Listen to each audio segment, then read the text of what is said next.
Okay, so this week we are talking about the fall of record-breaking coasters. Is it a coincidence or is it destiny? So this idea was actually inspired by one of the YouTube videos. So I will link the YouTube video down in the description, made by Coaster-bot, Harry himself, the big man. And if you guys want to learn a bit more about coasters, roller coasters, and things like that, you could check out the link description because he does a lot of educative content about that. But anyways, I think over time it seems like that roller coasters have reached the limit that they couldn't get any faster or any taller. In fact, when we look about the last record that has been broken, it is broken 2 years ago in 2019 by TMNT Share Racer at the American Dream Mall in Nickelodeon Universe theme park, which is has the steepest angle of descent of 121.5 degrees. So in this podcast, we would discuss about why is that disappearing? Why is there not more record-breaking rides, so to speak, in recent years? So basically, money. Yeah, money is a big part, honestly. I mean, in terms of money wise, I don't think theme parks are willing to spend as much as they used to when there was a so-called period where between the biggest chain in the world, so like biggest American chains of parks, so Cedar Fair or not necessarily Cedar Fair, but Six Flags parks and things like that. They often added record-breaking attractions or like see the point. They just added so many like record-breaking attractions to get people to enter the park. Wow. Whereas nowadays, it's more about breaking records on a particular type of roller coaster. Money is a big part, ain't it? Ain't it similar with supercars? Would you think? Yeah, so I think it's getting to a stage that the supercar market's not really that super anymore, if you know what I mean. So let's say in the 90s, I would say, if any cars can reach from rest, 0 to 100 kilometers or 0 to 62 miles in 5 seconds, 4.5 maybe. And those cars will be recognized as supercars. And nowadays, it's usually 3 seconds. Well, 3 seconds is not really that fast anymore. So let me bring out an example. So I guess many of you guys will know Lamborghini, yeah? So Lamborghini Aventador and the current and Lamborghini Huracan. So usually the Aventador is more like the flagship model, and the Huracan is sort of the slightly low class model. So with this standard, Aventador should be quicker, right? But nowadays, the Huracan can basically match the Aventador in terms of 0 to 100 performance. Then, well, everything is getting faster, even for those what we call hot hatches, Civic Type Rs, Volkswagen Golf GTI, those kind of stuff. They're getting faster and faster, and they basically reached the 90s supercar benchmark. And when everything is getting faster and faster, and typically what we have now, Teslas everywhere. Well, Tesla can actually easily beat an Aventador in a drag race for the first quarter of that drag race, perhaps. Well, of course, the top speed of an Aventador will be higher, but I mean, when all electric cars can reach that sort of performance, then everything just seems so boring, as the records are already beaten and we can't really go beyond the limitations of physics. That's really similar, actually. I feel like once they stretch the technology to a certain boundary, it's not really possible for them to get any faster or any longer because at the first time, as mentioned in one the Coaster-bot video, they actually mentioned how originally they were using chain lift, so chainless technology with a traditional lift hill structure to get trains to faster speeds because literally taller rides would have more kinetic energy to carry across the whole ride, and that would result in a higher speed. Yeah. But of course, this changed when this got thrown out straight out of the window when they introduced different launches like magnetic launches or pneumatic launches, so or compressed air launches. But there's only so much you could do. You couldn't. Sometimes there's limitation about compressed air launches. Like you couldn't. Compressed air launches is already typically one of the fastest launches, but that comes with huge cost, and sometimes even the ride just breaks down, and that's not a good thing for a theme park when they already have long queues for some of the star attractions. Yeah, talk about technology. It's usually the case that when a number is getting bigger or smaller, well, it depends, right? Like in terms of speed, in terms of the incline, decline, in terms of the what's it called, the numbers of inversions and stuff. The bigger the, the number, the better, right? And for some numbers, which should get smaller and smaller, should be something like the force of drag and something like that. Yeah. Yeah, I understand what you mean. So you mean like sort of more the bigger the better sort of mentality that many used to have in terms of even no matter what there is. Like we look at technology nowadays with smaller, I don't know, bigger and bigger storage areas. No, I mean storage RAMs in a computer or something, or a bigger and bigger roller coaster that brings the guests. But I guess that's not like physically possible to push so much. There's only so much that you can push, right? Yeah, so I think we are really making the most out of our current technology, and we are. I won't say we are reaching a bottleneck, but we are actually reaching a limitation. So let's say let me give you guys an example. For any family saloon cars, it's usually like 100 something or 200 horsepower. For supercars, 700, 800. Hypercars, something beyond 1,000, or anything less than 2,000. Well, I know because of the mentality, we want everything to be bigger, but I would say at its current stage, it's not possible to have the car in a production line if the car is producing something like 1,000,000 horsepower. Well, that's just not impossible. That's impossible. Yeah. Sorry, that is impossible. Yeah. Oh my god. Yeah, I mean impossible. Yeah, I mean, is it bigger or better? I think people are slowly recognizing that bigger doesn't equal to better. Quality is quite important. Yeah, for sure. So for roller coasters, that will be the comfort or the level of thrills and stuff. Yeah, I mean, bigger doesn't equal to better. If you ask many enthusiasts, some of their favorite rides is like Maverick. So it's like one of the launch coasters, but instead it's like it has one of the shortest lift hill in like shortest launch lift hill in the world. It's like I don't know, it's quite rare, but still, it's like only 100 feet tall. So it's barely anything compared to hypercoaster height or even stratocoaster height.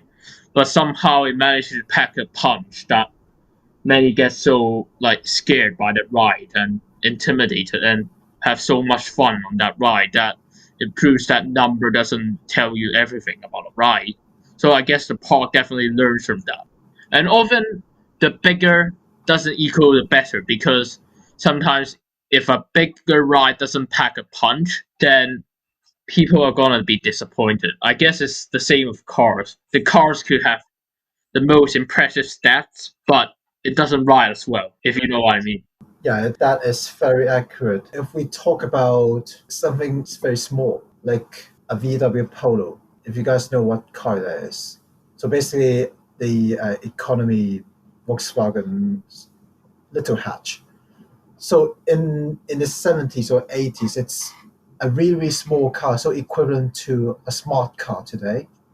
But now it's getting bigger and bigger, so that reaches the size of an old Golf. And Golf is getting bigger and bigger. So, or another example, an BMWs or sorry, any Germans here. It should be BMW. Okay. Okay. So let's say for a 3 series and a 5 series, I would say today's 3 series would be an old 5 series. An old 5 series, new 5 series would be as big as an old 7 series. And what is going on? So for any car fans here, we are basically complaining about how big cars are. So it means they are very heavy, and we are gradually losing the nimble feeling when you are turning corners and stuff.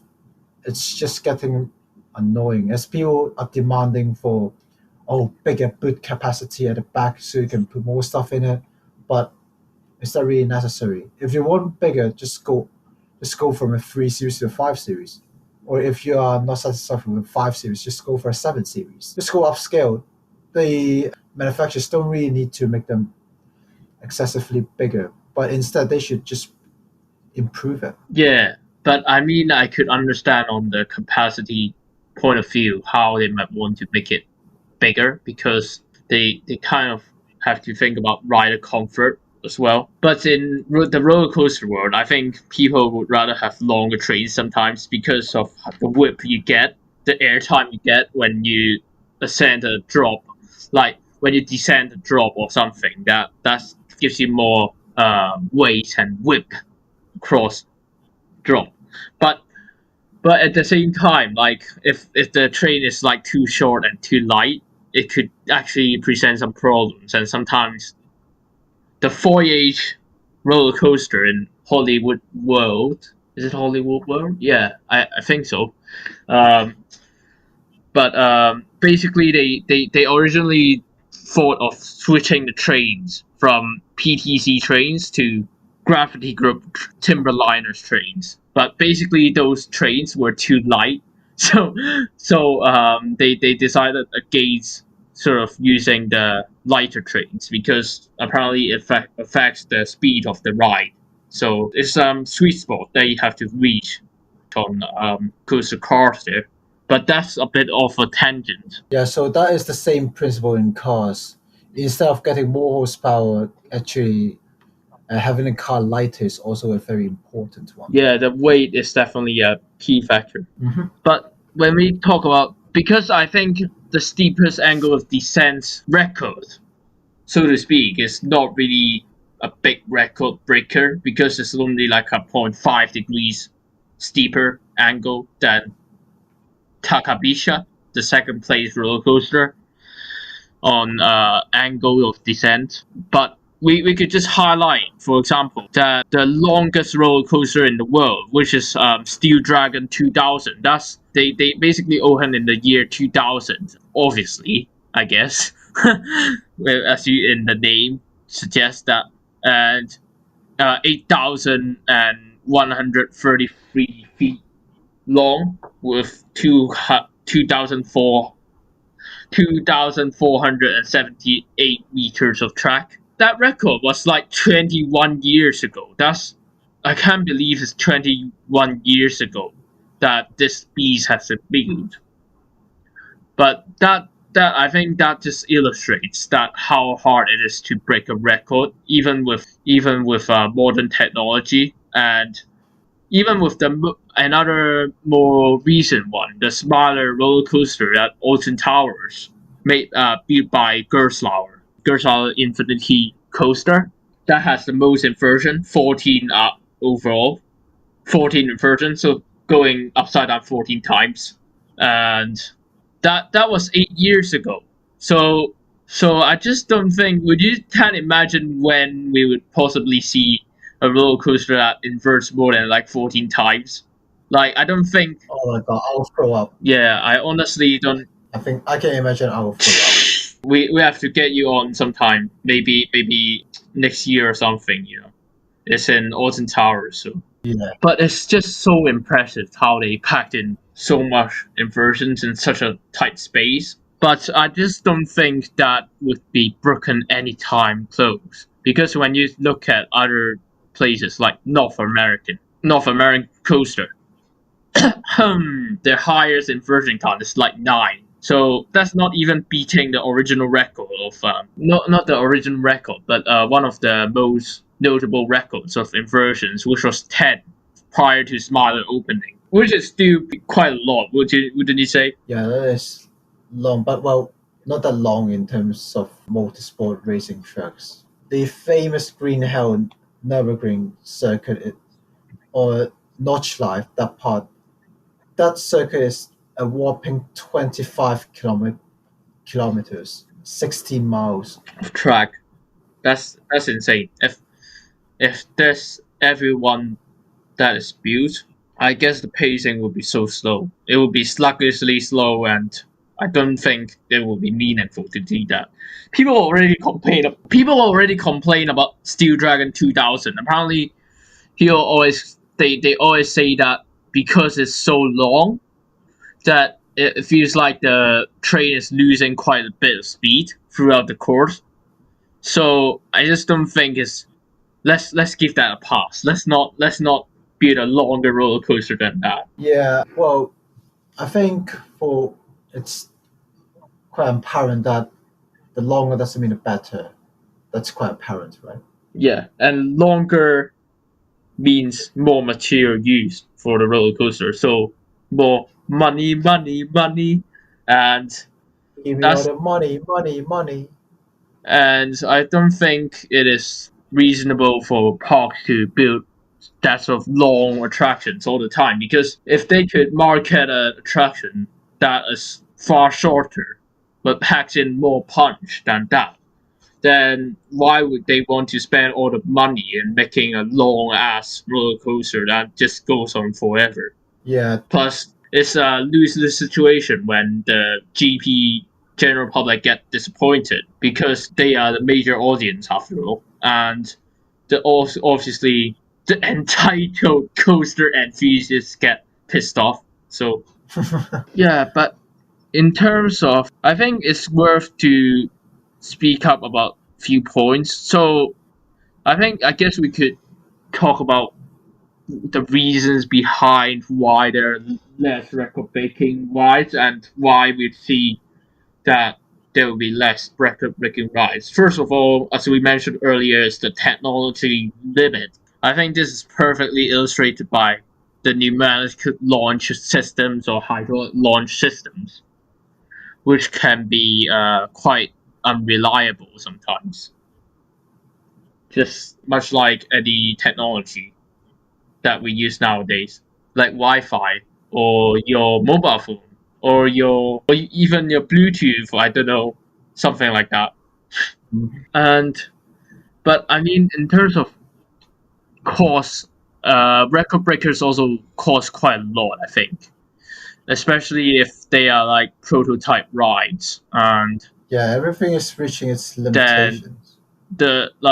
they can have low capacity and break down more than wanted, so it could be a nightmare for the park to maintain them. So like the original strata coasters Yeah, like Top 3 Dragster and King the Car, they could often have downtime, and because of how much the park roller coaster has technical issues with launch and sometimes even rolling back, which is a complete safe procedure, but sometimes when the launch is not powerful enough, the train could travel to like the top of the hill, which is called a top hat, and then roll backwards, which is called rollback. And it's not ideal for maintenance, but it is every roller coaster enthusiast just dream of rolling back. If you ask them, 10 of them, they all want rollback, but it would be such a freakish thing to happen to the GP. well, that's not ideal. It's the same idea, for Hot Wheels tracks. They also have those 360s. And if you use a non Hot Wheel branded car, if it's heavy and you just launch it and it because it's too heavy, you can't really get over the 360 and that will roll back. Is that the same idea? Yeah, it's basically the same idea, but imagine being launched to like 450 something feet and then just rolling backwards. That's insane. That I would definitely pay for that if I could, but not sure the park would be very happy about it when the star attraction might be down for the whole other like afternoon afterwards. Yeah. So the fat controller will say, "You have caused confusion and delay." But would you like to experience that in some point? Because I definitely would if I have the chance to. So I would say that is quite a unique experience in terms of having a roller coaster going backwards, which it shouldn't be the case for many roller coasters. Well, I know there are some of them uh, which is basically like a U shape track. Yeah, so you're basically getting launched. You gradually go up until it's totally vertical. You can't go up anymore, and then you just roll back. Oh, half pipe. Yeah, they are half pipe sort of type roller coasters. We always joke about it. Basically, they are the same company. It's like the same company made those rides, so they are just like they. We always like and we just always joke about how rollbacks are actually used as elements now because they are using like different sort of as technology progresses. They use like rollbacks on attractions like called shuttle coasters. So it's like shuttle back and forth, back and forth. So they are actually using it as part of the coaster design now in some roller coasters.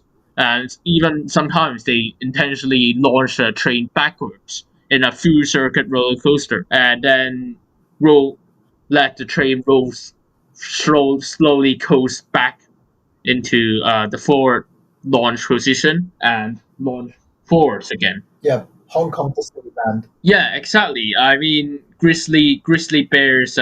Wait. I'm not sure about the name. It literally this attraction has the longest name in the world. I swear. Let me search that up. It's in Hong Kong Disneyland, but I often forget the name of that attraction. Let me search that up. Yeah, it's a family coaster for sure, but it has this sort of chain lift similar to Expedition Everest. That basically sort of when you reach the top of the lift hill, it just rolls backwards. So I don't know if you could call that a rollback, but that roller coaster is called Big Grizzly Mountain Runaway Minecart. That's the longest name I've read today. Yeah, but still, that is quite a. I would say it's a family coaster. It's not that intense. I remember that it will change track at some point. Yeah, that's actually part of the innovation too. So that is called a switch track. So I think in some Disney attractions, there it's like first using Expedition Everest, Animal Kingdom in Florida. Correct me if I'm wrong. This is just my pure memory, but still it's still used nowadays, and it's still very impressive to have a lot switch track. In fact, most of the more impressive roller coasters have switch tracks now with a launch system and things like that.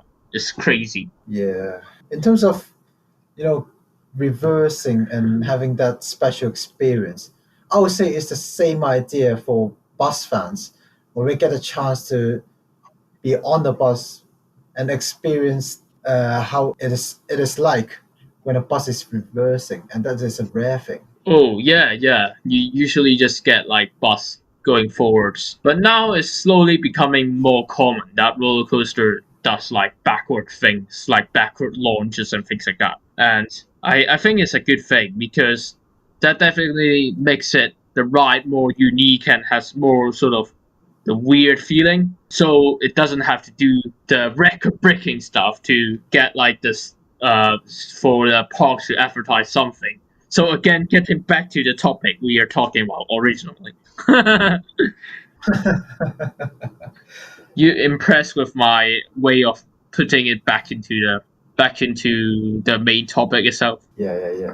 Quite nice one. Yeah, obviously, and then secondly, I think marketability is also something that while record breakers could bring crowds, they don't guarantee high returns for like several years, and it's not really sustainable for them to keep going for records and records and records and records and records and records to keep the guests coming back continuously after several years. Yeah, it's the same thing in cars again. But because we don't really, well, for those, the world's first something or the world's fastest something, well, maybe for the world's first, it's not really that difficult. For example, the world's first hydrogen production car, well, that's not really very difficult to get. But in terms of something like the world's fastest car, well, those like hypercars, yeah, we have got hypercars. We do not have giga cars, or we do not have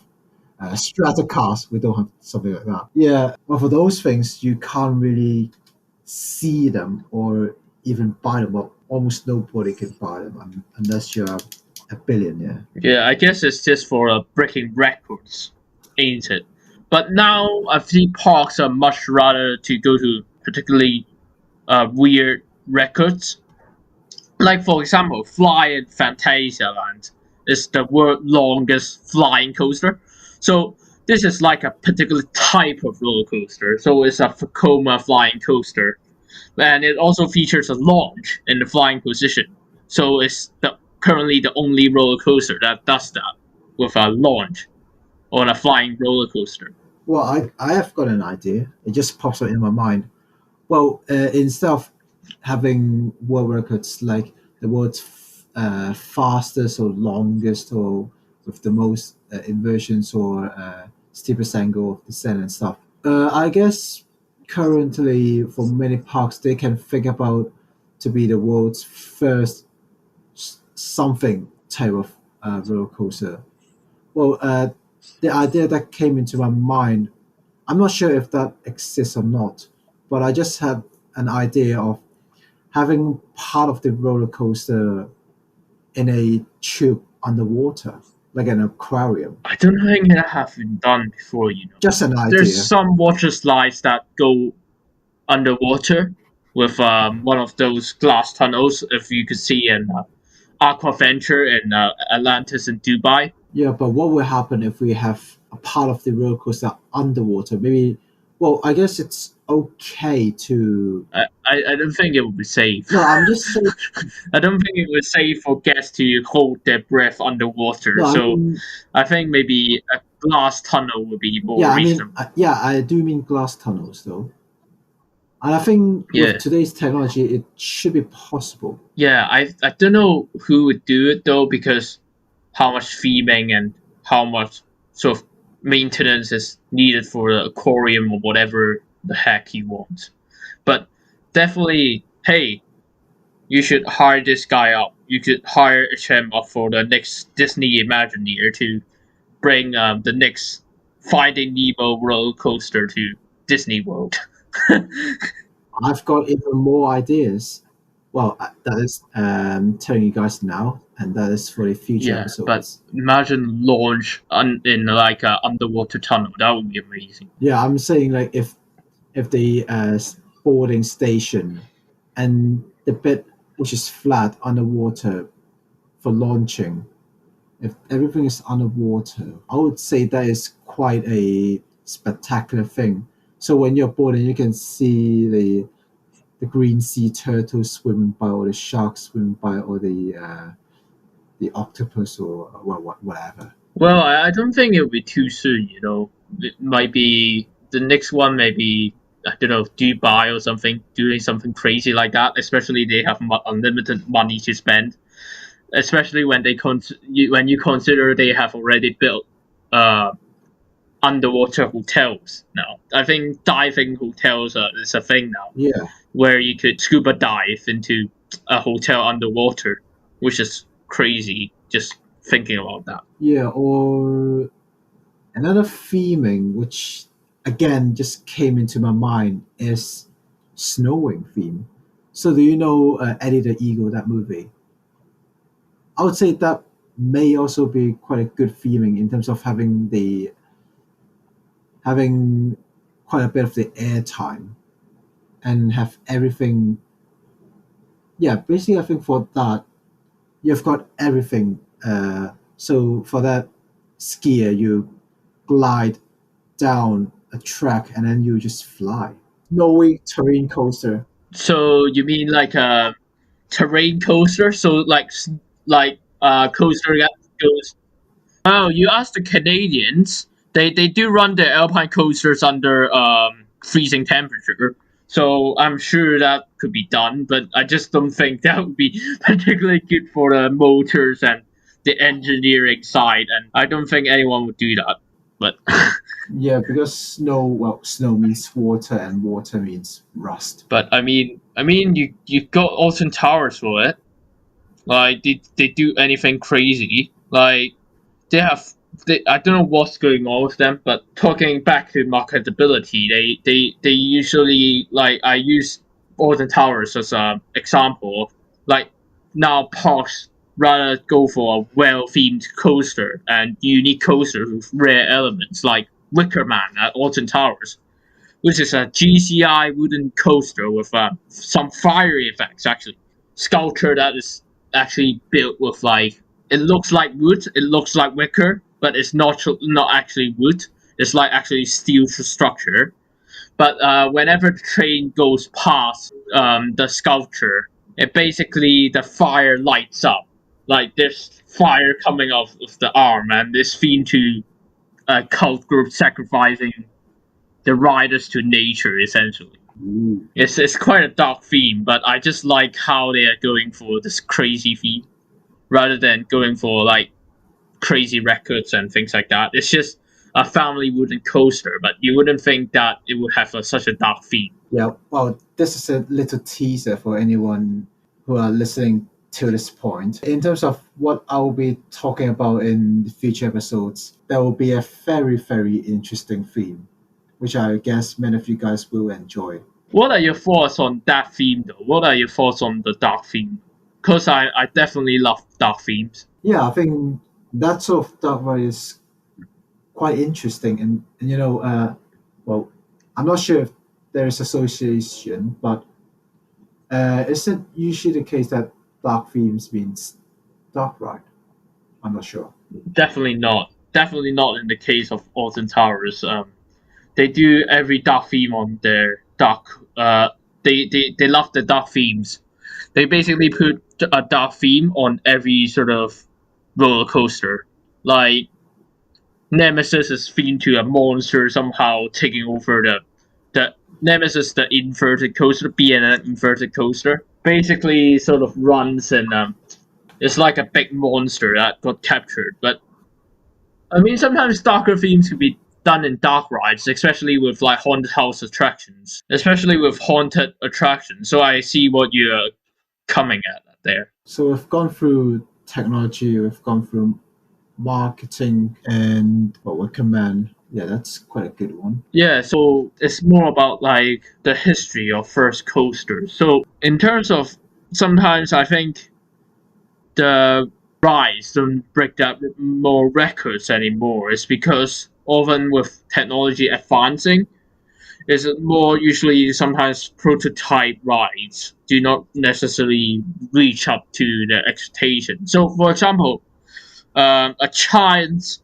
Hyper GTX model, which is basically a really short, 100 feet tall kind of roller coaster. There's only focus on airtime, so it has a lot of airtime hills. So many bunny hills, sort of like those crests. But there has only been one model so far when enthusiasts been so sort of raving about it. So I don't think they have really had success. It's not like the model itself is really encountered with technical issues, but I guess it's more sort of the parks more longing for, like, alternatives. They are looking for newer models that blows your mind, I guess. But in terms of other sort of first coasters, they usually have a terrible record. Like Lightning Rod, if you ask. So it's like recently they have RMC, a hybrid coaster. This time, really hybrid coaster. uh, but they used to have it's like the first sort of coaster with a launch topper track build. So this is like a kind of like a wooden track and mainly wooden track with a launch on it. But it has so much downtime since its opening that it recently resulted in 50%, 50+% of its track being replaced by iBoss track, which is mainly just steel instead. So that tells you that new technology sometimes could face with any problems, and that's probably why sometimes Park don't want to buy it. I guess it's same with cars sometimes, in terms of sometimes prototypes models don't really live up to expectation. Yeah, that's very true. Let's talk about um, the more commonly known ones. So, I guess many of you guys will know Toyota GT86, right? So back in 2000 and whatever, there was the prototype called FT86. Well, that's basically how it's called, and it basically looks very different from what the GT86 we have today. A lot of the designs are actually great, but in terms of the cost and the technology needed to make certain body lines and designs and stuff, it's just too much. And it's difficult to maintain. So they've trashed many of the designs and go for a more generic one. Well, with design, of course, but it has to look good, but it also has to be taken care of easily. Yeah, for sure. And is it like hard car model to maintain? I guess. Yeah, many of the future car prototypes you see in car shows nowadays, well, we have the technology to make them, but it's not really the time, and a lot of them looks very futuristic. For example, there's one new technology. I think it's by Audi. I think what we call is the spherical wheels. So instead of the wheels we have today, the wheels are actually balls. So you can basically steer it anywhere around, and the suspension is basically magnetic. That's so futuristic. But would it actually present some? I guess it does present some problem if the sort of, I don't know, wheels is sort of like a spear. It's gonna be less friction, isn't it, when it comes to touching the ground? Yeah, that is true. And how can you replace a tire if it's a sphere?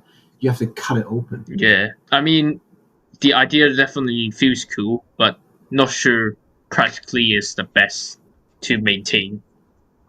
Just like roller coasters, just like new prototype Yeah, typical roller coasters, I guess. See how I could actually make the comparisons. yeah. Concepts we've covered today applies in cars and stuff. For sure. Well, roller coasters. Well, that actual car is basically a car, isn't it? It's sort of a bit related, a bit, just a bit. Yeah, we usually call them trains or gondolas if you're being professional. Okay, So okay. you learn something new every day, and whatever you do, whatever you do when you speak to anyone that is not really enthusiast, remember to speak respectively and do not say, "Ha, you got this wrong. Hiya, so bad," like that. No, don't do that. That's bad. So, and I'm not doing an Uncle Roger expression because we will not get into that discussion. But basically, even hiya is kind of like hi hiya is kind of spoken in Hong Kong as well. So it's not like he made that term. Yeah, that is basically the our formal exclamation when, let's say, if for an English speaker, when there's a situation when we want to say hi out, well, that person will say, "Oh," or "Ooh la la." Oh, I'm going French. Oh, I'm going French. Fousey. Ooh la la. But anyways, I guess we could just kind of end up this discussion by saying, would you like to kind of like summarize apart from this for me? So what I think generally we sort of discussed about that we don't think there will be more record breaking roller coasters because they are gonna be more well themed roller coasters rather than just going for a particular world record that is very crazy or impressive, but rather going for a particular type of record.